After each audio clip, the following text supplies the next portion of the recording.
Everyone, welcome back to my channel. Today I'm going to be showing you how to record your own audiobook using a small investment in software and a microphone. I will preface this by saying that this is a beginner video only. I'm not going to go into any great detail about audio mixing or anything like that, even though the software that I'm using has all kinds of tools to do that. So with that being said, the two things that I suggest are AudioDirector and a Yeti microphone. So AudioDirector, you can get an annual subscription. I think it's $50 a year or something like that. They always have some kind of sale going on. Or it comes as part of a CyberDirector suite. So this is through CyberLink. If it's part of the suite, then you get all the different programs involved. So that's like the video recording software, the screen recording that I'm doing right now, and some picture editing, stuff like that. There's all kinds of stuff. So I have the whole suite because that's what I use to do my YouTube videos. So with AudioDirector, again, you can get it standalone or you can get it as part of the package. And I think the package is $100 a year, something like that. Again, there's always some kind of deal going on. The microphone, I bought this years ago, and it's the Yeti microphone, and it seems to be a very popular one, and for good reason, because it's a very high quality microphone. It's basically plug and play. You can do, sorry, I'm just checking to make sure it's not muted. Anyway, it's plug and play. It's very high quality, and there's different filters that you can put on there, like pop filters, to prevent like the hard like sounds that come out of your mouth when you record. So I have a pop filter on here now. It's a little bit of a fuzzy one. You can probably hear that. Anyway, so when I bought it, it was about $100 back then. I don't know how much they cost now, but I will link it in the description if I find it and let you know. So it is popular. I'm sure, you can find it too. But they also make a little one called like the Yeti Blue or something like that. It's just this little tiny ball. Those are a little bit cheaper if you decide to go that route instead. So anyway, with all that being said, let's go ahead and get into recording your audio. So here I have open up is the AudioDirector software. And what I'm going to do, well, I'm going to say open project, new project. You can do new project, which I already had this open, so I'm not going to create a new one or, save this or whatever. So I'm just going to leave it as it is, but go ahead and create a new project and name it whatever you want to name it. Name it your book name, audiobook, whatever. And then in order to get files in here, you can do new audio file. So with all these settings, I just leave them as they are. Honestly, again, this is beginner, so I don't know what these mean, but they seem to be just fine for what we need. So I just go ahead and hit OK. And it entered in this untitled track here. So now you want to make sure all your settings are set up, before you do any recording. So to do that, you can go to this little record caret down here and make sure your microphone is selected. So I want to use the microphone, not my laptop. Channels stereo is fine. It automatically has the sample and bit depth based on the default that we set this up as. Monitor input. So what this means is, do you want your voice being played back to you as you record? That is up to you. I find it to be a major distraction, so I turn it off. So I don't like hearing myself as I'm trying to talk. You might want to, if you want to hear yourself making any weird noises or whatever, that you can like mark it and make sure to go back and delete it or whatever. You can also do this countdown timer, which I also have selected. You can edit that whatever you want. Let's do 3 seconds instead and hit OK. So now we are ready to make our recording. So we have our blank slate right here. And I'm going to go ahead and hit record. It's going to do the countdown. And here I am recording my voice, and you can see here that as I go along, you'll see the little spikes of my voice coming through, and yeah, you can monitor it that way as you're reading as well. If you do anything crazy like clear your voice or clear your throat, like I do a lot because I have asthma, so if you have like you'll see like a big spike in there, and you can always go back and edit that out, and I will show you how to do that just fine. Also, my laptop is whirring really loudly in the background because it's constantly trying to keep up with things. That's another like background noise that I'm going to have to kind of cut out. So anyway, we're just going to leave this clip now. I'll just go ahead and stop recording now. Okay, so you can see this big giant thing where I cleared my voice. You can click and drag. So when you go to any location, if you just single click, it just takes your cursor there. But if you click and drag, it'll highlight the section for you. So I don't want this cough in here, so I'm going to go ahead and right click and remove. And so the software just pushes the sounds together. So here, let's go ahead and do a playback. You'll see like a big spike. It just took it right out and just seamlessly put them together. And I love that. It's great.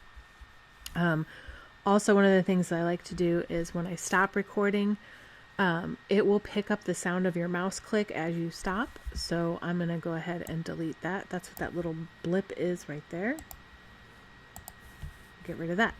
So now we have a clean start and a stop.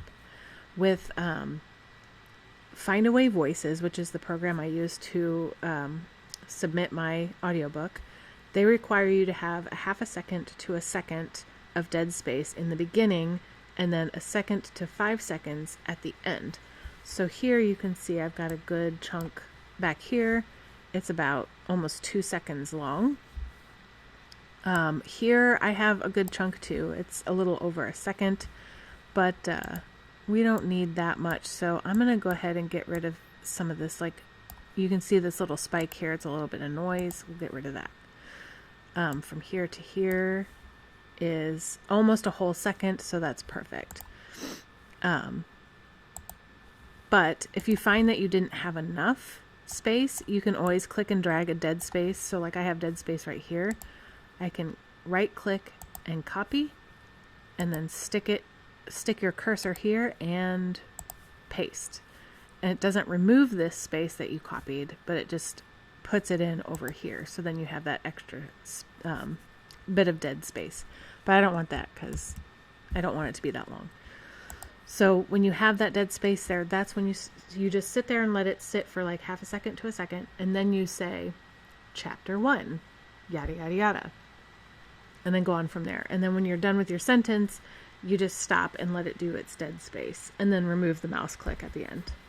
So now I'd like to do some adjustments here. While the whirring isn't picking up that heavily on here, as you can see that these spots here are pretty flat, you can still get rid of it. But actually, let's do this first. So dynamic range control. So if you find that you're speaking too quietly, you can do the dynamic range control. Now what this does is it increases your gain. So I can say, let's increase this a little bit here, and see what that sounds like. And in order to see what that sounds like, we can preview it in this applied result. So if you have applied result selected, you can hit preview. Hold on. I had it selected, so let's try this again. Oop, okay, there we go. Very loud. All right. Let's preview. And here I am recording my voice. So I feel like that's a good level, but because I increased the gain, it also picked up more of that humming sound from my laptop. But let's go ahead and hit apply. Because this is such a short clip, it doesn't take long for it to apply at all. Now, if your clip was like an hour long, it'll take it several minutes to apply. So now you've seen dynamic range control. You can see there's all all kinds of effects that you can do here. I'm not going to go over any of them. I know what they do, but I'm not going to go over any of them right now just because this is a basic tutorial. All right, so let's go to Restore Audio and Noise Reduction. So that little box that popped up is just saying you have to apply, your result, yada, yada, yada. I don't know why that pops up because I already applied it, so it's fine. But anyway, so you can set up some presets, whatever. I usually just kind of throw it down there just to preview and see what it sounds like. So we'll go ahead and hit preview. And here I am recording my voice. So I don't know if you can tell it over time, especially if you have a headset on, over time you can really start to pick up the small little nuances that happen when you make these changes. So for this, I can hear it. I don't know if you can hear it, but it really took that like white noise sound out of it. And all you can hear is my voice. So let's do original. And you can see here that as I go, that was really noisy. Go along, you'll see that takes it right out. So we're going to go ahead and apply that. And if you look at the little dead spaces in between, you'll see it goes down to like a single line, and it's awesome. So this was a lot thicker before, this little space right here and right here. And now it's the noise reduction has taken it out. So you can just look for little clues like that to make sure that what you did was good. Okay, so that was noise reduction. And again, with all these other things, I'm not going to go over them.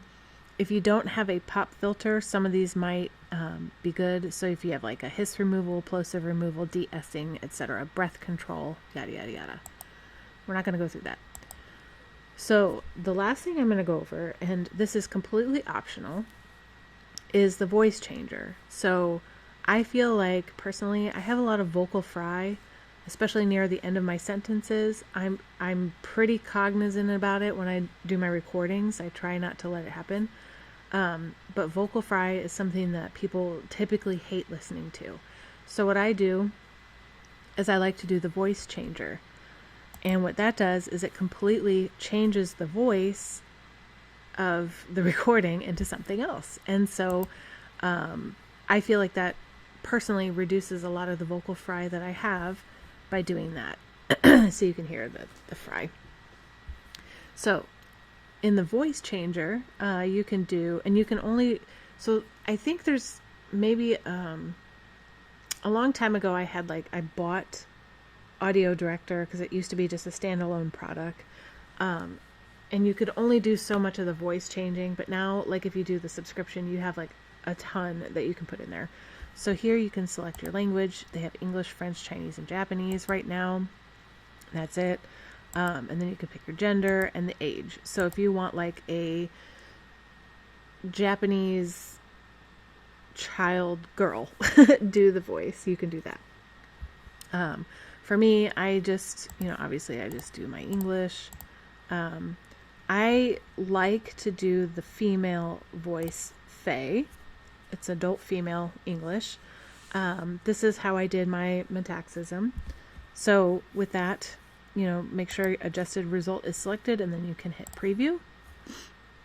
Oh, come on. Let's try this again. Let's go back into voice changer.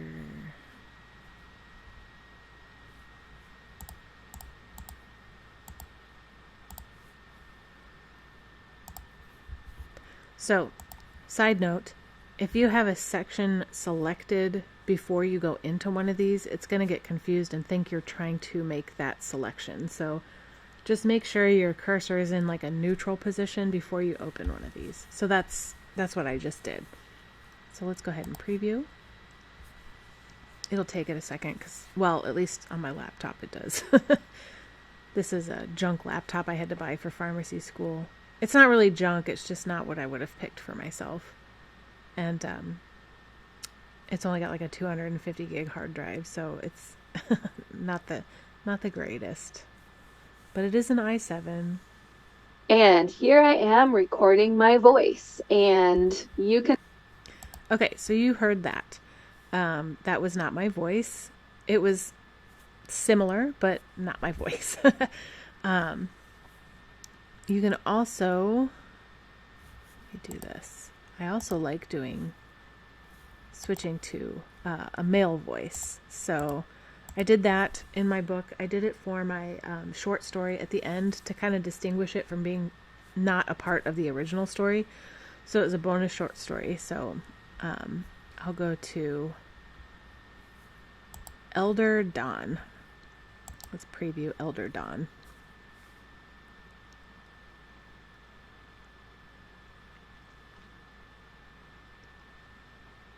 You can see here that as I go along, you'll see the little spikes of my voice. So there it is. I'm going to go ahead and apply Elder Dawn to the entire track. And again, if you have a long section, it's going to take a while. So when you get to that point, what I would do is I would record a chapter, fix it up before doing the voice changer, do the noise reduction, all that other stuff. And then the last thing I would do is the voice changer. So I would set it up to do the voice changing, and then I would get up and go take a break, because it would sometimes take about 10 minutes just to do that. And that would be for maybe a 30-minute to a 45-minute track. So this is a short track, so it shouldn't... I mean, it's taking longer just because, like I said, this laptop is kind of a slog. But my desktop is actually a gaming desktop, and it does this. So, and it would take about 10 minutes to do the voice changer. Again, this is completely optional. You don't have to do the voice changer at all. If you like the way your voice sounds, if you think it flows well, that is awesome. I just don't like the sound of my voice. I think it's very fry-like. So now the adjustment is complete. Let's go ahead and test it out. And here I am recording my voice, and you can see here. So, the one thing I love about this AudioDirector voice changer is that in Google, if you do a audiobook in there, you can actually have an AI read your book. I hate that so much because a couple of different things. If you have AI read it and you have some weird words that you made up in there, it's not going to know how to pronounce it unless you go into each word that each time you used that word and phonetically spell it out. You'd have to put in like gaps in there and whatever to make it flow right. So that's one thing, and I feel like that takes a lot more work than just sitting down and recording it yourself. Secondly, with AI, it's very uncanny valley. You hear it talk like this and it reads like this, and it's just not very, I don't know, personable. So with the voice changer in AudioDirector, you're recording it, you're putting your emotion into it, and it's just blanketing your own voice with another one, and it's holding on to all of that. So that's what I really like about this. Now, again, you don't have to do the voice changer. However, if you're putting it in Google, you have to do like the AI if you want to do that. I guess you can record and put it in Google, but they have the option of doing the AI, which I do not recommend unless you have some fancy way of doing it that doesn't take forever. More power to you. So anyway, but that's how you do it on AudioDirector. So now, again, what I've done so far, I put in a dead space of half a second to 1 second in the beginning, 1 second to 5 seconds at the end, made sure to cut out any loud spikes. This looks very good and even. Then I did a, what was it called again? Dynamic range control, where I increased the volume of it, and then because of that, increasing the volume, it also increased the hum of my laptop. So I did a noise reduction and it took that out. And then I adjusted it by completely changing the voice. So I would say the first few steps are not optional, but the voice changer is optional. So now that we are done, I can go ahead and go to, make sure this is selected, File, Produce Audio. You can name it whatever you want, sample track, and you can save it wherever you want. So I have under recorded files, AudioDirector, Cyberlink, yada yada yada, sample track. So that's where you do that. You just select that. If you want it in a different folder, just change it there. I don't upload it to the cloud, even though you have an option of doing that. I just don't want to risk losing that in case I decide not to renew my license. You know, whatever. I'm very old-fashioned like that. I like to occasionally back up my computer with a thumb drive. And they make thumb drives so cheap anymore. As a little side note, I remember buying a 1 gig thumb drive, and it was $80 for 1 gig. Now you can buy, a 1 gig hard drive or a thumb drive is like, I don't even think you can get those anymore. The minimum is like 16. So anyway, just food for thought. So now that we're in this production window here, and Findaway Voices requires that you put it in either an MP3 or a FLAC file. So what I do, so you have the options here. You have MP3 or FLAC. This is M4A. I don't want M4A. I want MP3. So bitrate, this is pulled from how you originally set up your file. Same with the sample rate. I just leave those alone, and the stereo, and go ahead and hit produce. And so it's telling me it already exists. And the reason for that is because I made this video already, but I forgot to turn on my microphone. So I'm recording it again. And I'm going to go ahead and save over that because we don't need that. All right. So what that does is once you produce it, it throws it into your window here. So I've got my sample track, and then I've got my original audio. So what you can do, there's like a little star there, and that can kind of help you distinguish between them. But if you decided that you wanted to do something else to this track, you can do a different voice, or you can add a delay or a reverb, or do something crazy with it. You can do that in here, and then reproduce it under a different name. So it'll be the same file recording, but it'll have different effects on it. So you can, the world is your oyster. You can do whatever you want. But for these purposes, I do all the work up front, and then I produce it, and then I just don't even think about it again. So when I was recording my book, what I was doing was taking that same track and just re-recording over it every time I had a new chapter. But then after I did about chapter 2, I decided to stop doing that because I found that I did have to go back to the original file and fix something. And if you're recording over it, you can't do that. You have to re-record the whole thing again, which fortunately I didn't have to do for anything, but I just wised up and said, no, I'm not going to do that. So I haven't found a way to rename this track right here, this untitled one. So I would say just, if you can figure it out, that's great. But I haven't been able to.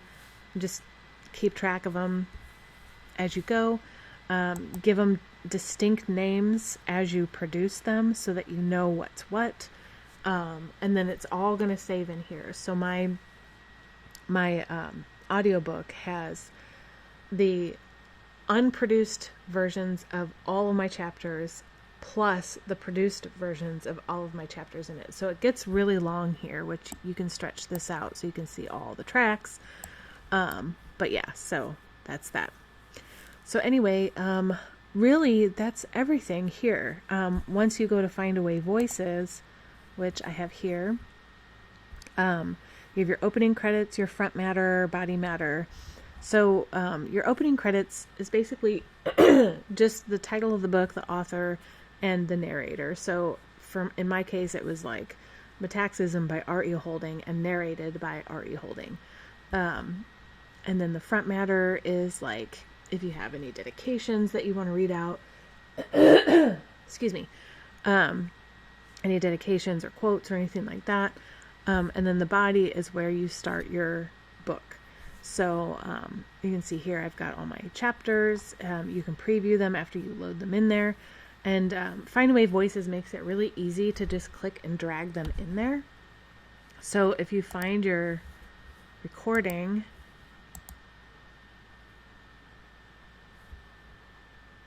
AudioDirector,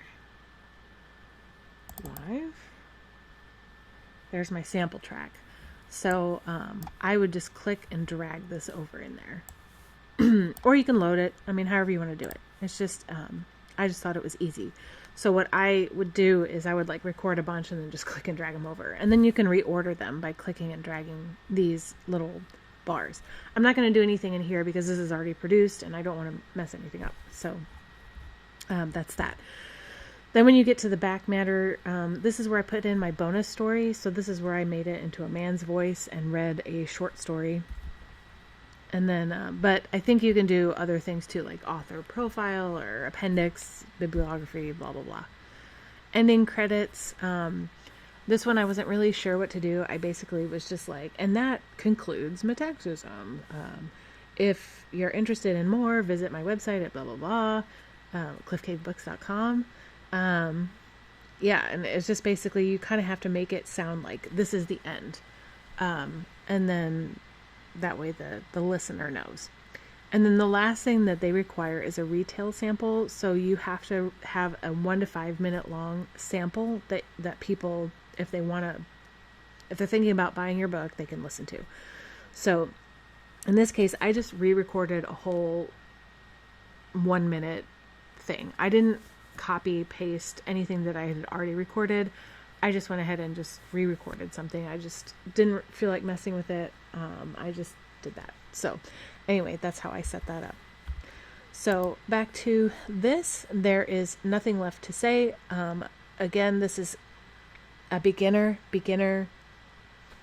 tutorial. I hate even calling it a tutorial, but this is just a beginner way of recording in AudioDirector using a Yeti microphone and Findaway Voices. I might do another video where I can show you some of these other effects that are in here and adjustments, but for now, just remember dynamic range control, noise reduction, and voice changer if you want to do voice changing. And that's it. So if you have any questions, feel free to reach out or leave a comment. I will put links in the description for, some of the limitations and all that other stuff that that Findaway Voices has and whatnot. And yeah, that's it. So I'll see you next time. Bye.